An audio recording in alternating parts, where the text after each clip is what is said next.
Oh, this is Sean Winters, digital coach for Union County. Wanted to show you a nice little randomizer that I've been messing with. What this will do for us is assign us random student groups. So all I need to do is have my roster populated on this left side, and I actually have that highlighted and copied.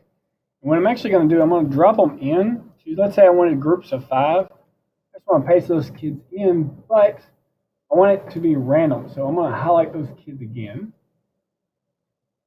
Select all of them. And instead of having to worry about a formula or anything, I can actually just right click and randomize range is right there. And so that's going to drop my kids into a different group. Now this is based off of a group of 30.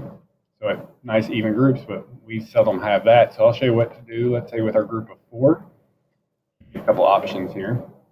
The same thing again, I'm going to select my kiddos and I can come up to data and it's up here as well, or I can right click, randomize range.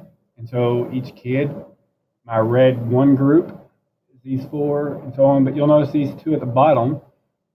I can either let them pick which group they're going to be in and have them be in different ones, or we could actually write in a random numbers between 1 and 7, and it's going to just pull up a random number. And if I hit Control R, that's going to refresh. You can see it's changing those numbers. And so that time they end up in the same group, and you probably don't want that to happen. But you can actually assign them to a group, and then you can always set that up for however many students you have in your class to make that work. But pretty neat little trick on just trying to get your kids into groups.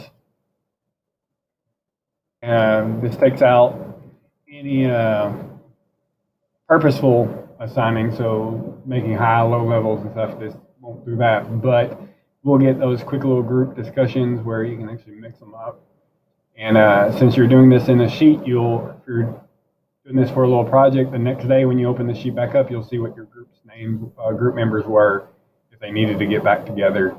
But nice little trick, not a lot to it. Like I said, it's not having to do any little scripting or anything, except for if you want to do that equals random between 1, 7, numbers between 1 and 7.